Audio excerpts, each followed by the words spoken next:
Hi, it's Christina, and we're talking test tips. And today we're talking about how reading over the summer is almost as important as test prep.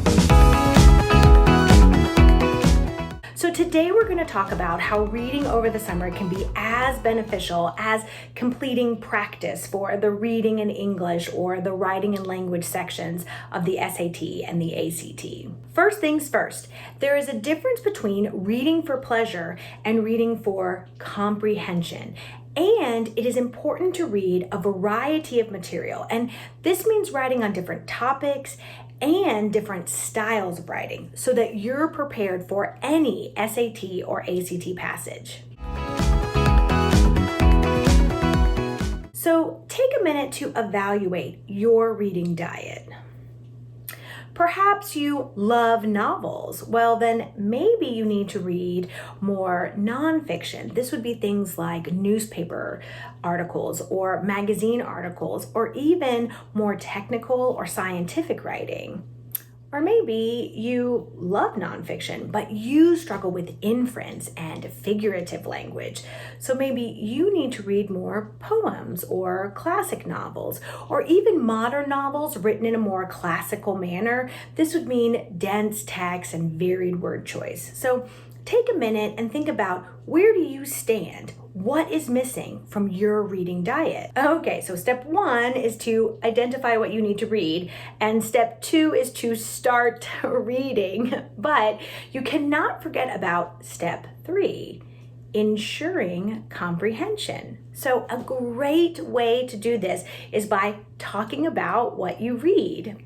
I am sure that you have noticed that out in the real world, you will not find a list of multiple choice questions at the end of what you read. This means that you have to determine if you're understanding the material as you read. So, how do you do this?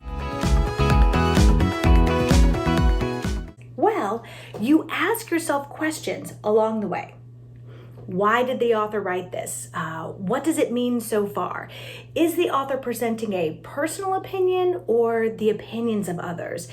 Is the author writing exactly what is meant, or is there a deeper meaning behind the words? And exactly how much of this am I supposed to remember when I'm finished reading? So sometimes we're not exactly sure what the answers to these questions are, or whether our answers are correct. And this is why you have to talk about what you read. When you tell people what you have read, you will discover how well you understood the reading. For example, perhaps you notice that you're not exactly sure how the whole book or article comes together, but you're able to describe individual details. So this means that you've missed that main idea or purpose of the article or book. So what you want to do is try reading shorter material, because this will allow you to repeat the process easily. After a few paragraphs, you stop and you ask yourself, what is this about? Where do I think this is going? Why has the author written this?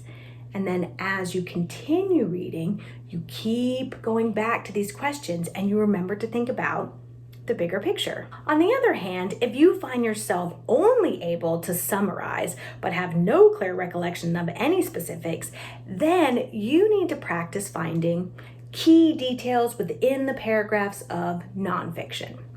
And moments of change, conflict, emotion, characterization within the paragraphs of fiction. And again, it will really help if you can get a friend or a family member to read along with you, because then you can talk about it. And often through that conversation, you will discover that you understood the writing more than you thought.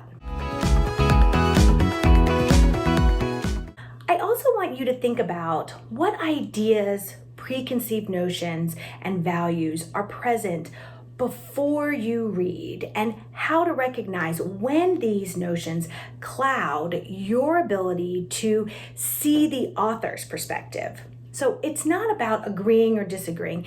It's about understanding and reflecting and hopefully reconsidering any limiting perspectives and expanding your view of the world.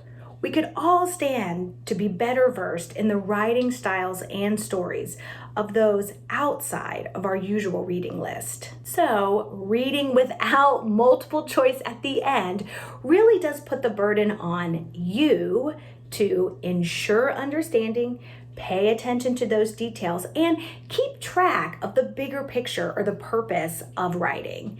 And repeated practice transforms how you read. And soon, even when you're reading for pleasure, you will also be critically reading.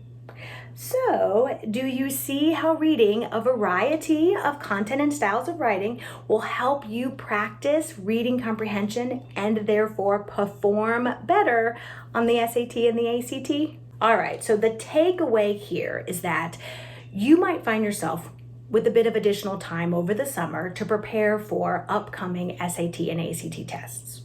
All right, should you do some prep that is formatted like the test? Yes, you should. Should you also read more and talk about what you read? Yes, you should. All right, happy practicing.